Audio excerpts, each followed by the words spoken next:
My name's David Adams. My work as a photojournalist takes me to some of the most remote places on Earth. This time, it's to a frozen wonderland that defies description. For years, it's been a closed country, and now it still remains one of the last unexplored places on Earth. This frozen waterfall sums up Kamchatka, a place of temperate summers and Arctic winters. And I'm here on a special mission. I've come to meet some remarkable relatives of the first Americans. The Indians of Russia's wild east. To find them, I must cross a corner of Siberia so cold that death strikes the unprotected in a few hours. And as I go, I discover some of the Cold War's darkest secrets as I enter the Forbidden Zone.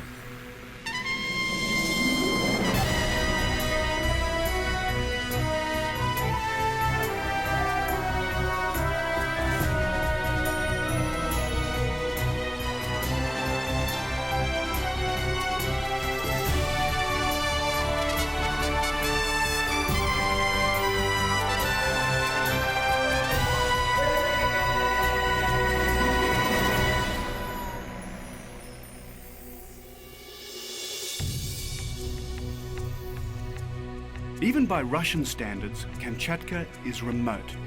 It's so far from Moscow that you cross 9 time zones to get here.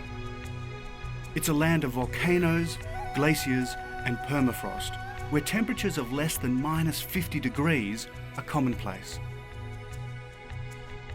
It's a peninsula, a thumb-shaped landmass about the size of California, thrusting south from Siberia towards Japan. My route takes me across this frozen waste, starting in Kamchatka's capital, Petropavlovsk.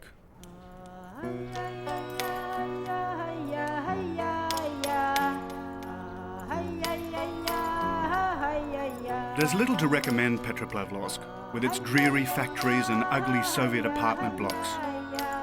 Once a sleepy fishing village, it was transformed into a Cold War arsenal.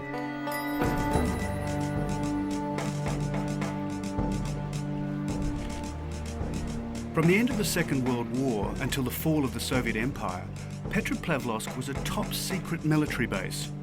It was here they kept their nuclear submarine fleet.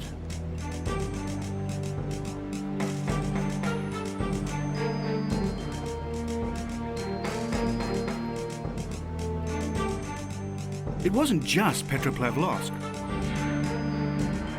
The whole peninsula was forbidden territory. Kamchatka had become an off-limits exclusion zone.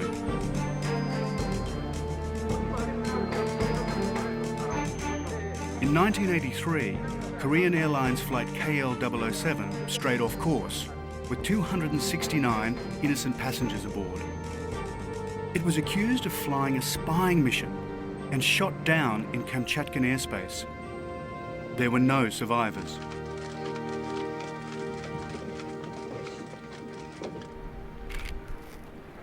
What's so incredible is that I'm here at all, a Westerner taking photographs of what was once one of Russia's most secret military areas. It's kind of like being in a Cold War spy novel, but it really just shows how much things have changed here. A few years ago, if I was caught doing this, it would have meant a trip to the Gulag. So the Cold War was actually good to Petropavlovsk. Maybe it's why they didn't remove this colossal statue of Lenin. But since the collapse of the Soviet Empire, the city's fallen on hard times.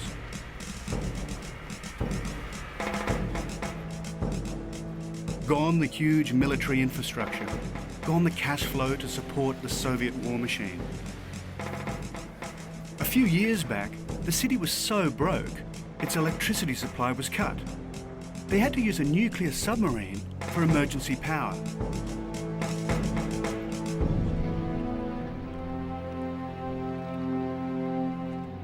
But there was a time when things could have been very different.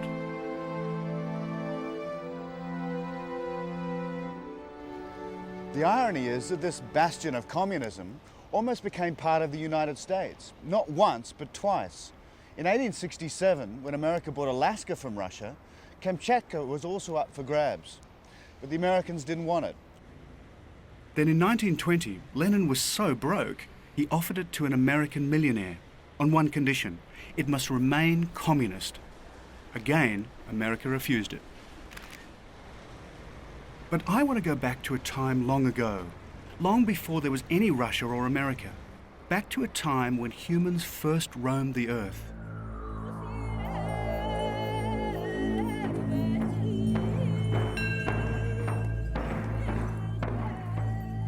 About 16,000 years ago, they crossed from Russia to Alaska to become the first humans to enter the Americas.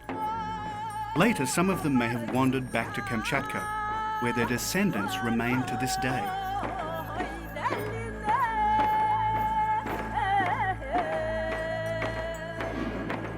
These are the people I want to meet, the closest living relatives of Native Americans, Siberia's Indians, hidden deep in Russia's wild, wild east.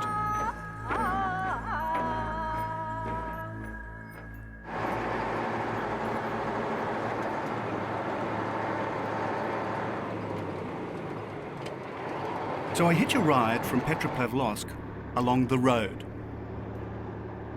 There's only one road in Kamchatka, and the further we go, the less it looks like a road.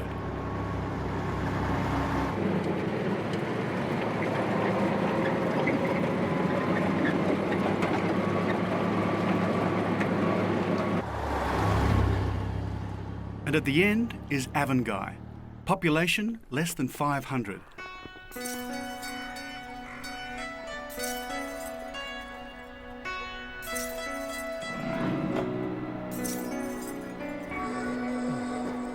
It's here that I meet my companions.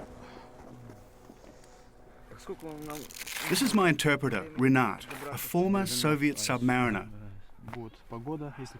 With him is Victor, our wilderness guide. What problems does Victor see over the journey?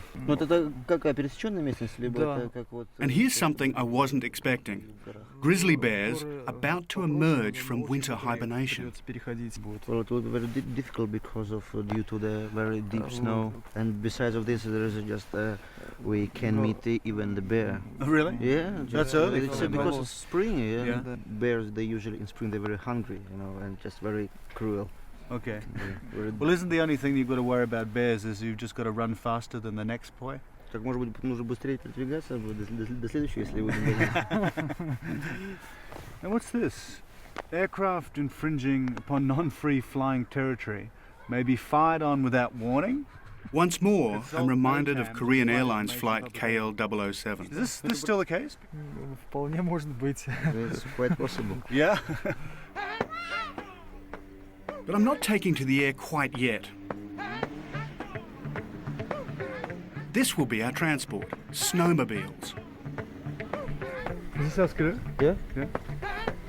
At the moment, this one seems to be carrying the entire population of Avangai below the age of 10.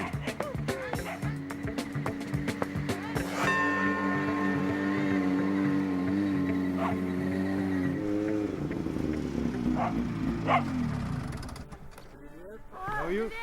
Very good. Hi guys. Now, I've ridden snowmobiles before, but never Russian ones, and they don't inspire much confidence. But they're anxious to lend me this one. So he's happy for us to use it for a few days? Ну, мы можно его чуть попользоваться? На несколько дней возьмем? Yeah, you're welcome. Good. Okay. Thank you very much. Спасибо Alexei. большое.